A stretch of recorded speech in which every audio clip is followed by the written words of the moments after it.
To some distant land, दूर सरजमीन पर। He felt a bit sorry for his mother and father, उसने अपनी mother और फादर के लिए बुरा महसूस किया।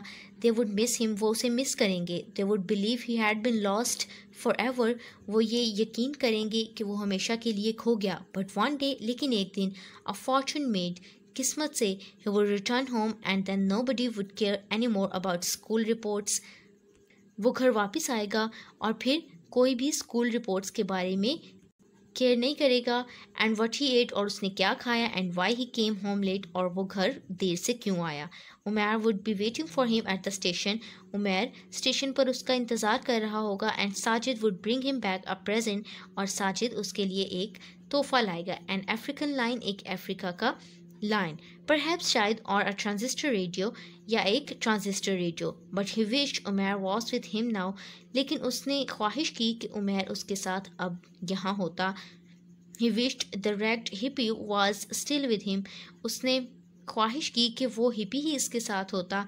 And adventure was always more fun when one had company, एक एडवेंचर हमेशा ज़्यादा मज़े का होता है जब कोई एक सोहबत रखता है, एक कंपनी रखता था। He had finished both apples by the time the train showed signs of reaching another station.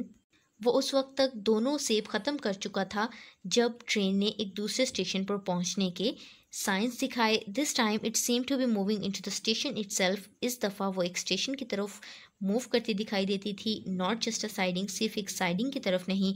It pass a lot of signals and buildings and advertisement boards before slowing to a halt beside a wide familiar platform. ये बहुत से signals और इमारतों और advertisement boards से गुजरी। Before slowing to a halt, एक झटके से रुकने से पहले। Beside of wide familiar platform, एक वसी जाने पहचाने प्लेटफॉर्म के साथ। Sajid looked out of the door, Sajid ने दरवाजे से बाहर देखा। And caught sight of the board bearing the station's name, और स्टेशन के नाम वाले बोर्ड की तरफ देखा। He was so astonished that he almost fell out of the compartment. वो बहुत हैरान था, या इस कदर हैरान था कि तकरीबन कंपार्टमेंट से बाहर गिर गया। He was back at his hometown. वो अपने होम टाउन पर वापस आ चुका था। After traveling 40 or 50 miles, 40 या 50 मील सफ़र करने के बाद, here he was, वो यहाँ था, home again, वापस घर या दोबारा घर। He couldn't understand it, वो उसे समझ ना सका था। The train hadn't turned, train वापस न मुड़ी थी। Of that he was certain, इसका उसे यकीन था। And it had not been moving backwards, और वो पीछे की तरफ भी नहीं चल रही थी। He was certain of that too, वो उसे इसका भी यकीन था। He climbed out of the compartment, वो कंपार्टमेंट से बाहर निकला। And looked up and down the platform, और ऊपर और नीचे प्लेटफॉर्म को देखा। Yes, the engine had changed ends, engine के आखिर तब्दील हो चुके थे। It was only the local apple train, ये सिर्फ एक मुकामी सेबों की ट्रेन थी। Sajid glowed angrily at everyone at the platform, Sajid ने प्लेटफॉर्म पर हर एक की तरफ गुस्से से देखा। It was as though the rest of the world had played a trick on him, ये ऐसा था जैसे सारी दुनिया ने उसके साथ एक मजाक किया हो। He made his way to the waiting room, उसने इंतज़ार गाह की तरफ अपना रास्ता लिया। And slipped into the street through the back door, और पिछले दरवाजे से गली में निकल गया। He did not want a ticket collector asking him awkward questions, वो नहीं चाहता था कि टिकट कलेक्टर उससे अजीब गरीब सवाल पूछे। It had been a free ride, ये एक फ्री सवारी थी। And with that he comforted himself, और इससे उसने खुद को कंफर्ट किया, पुरसुकून किया। Shrugging his shoulder, अपने शोल्डर छिटकते हुए, Sajid sauntered down the road to the bazaar, Sajid बाजार की तरफ सड़क पर निकला। Someday he thought, किसी दिन उसने सोचा, he would take a train, वो एक ट्रेन लेगा।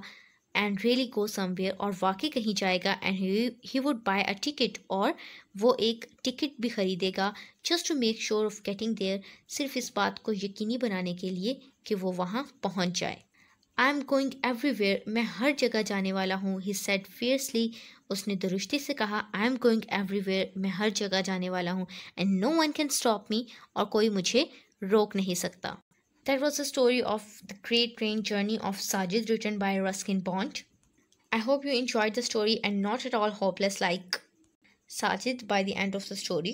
He comforted himself by making plans of buying a ticket and really going somewhere. So that was all about this lesson.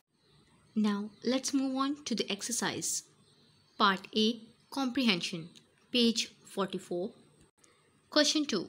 Look at these words. Here we have a box where there are a number of words like starve, consume, devour, snack, nibble, gobble, feast, munch, and chew. What we need to do here is question A, which one is the odd one out? Why? इन सब में से odd कौन सा word है? We need to identify that word.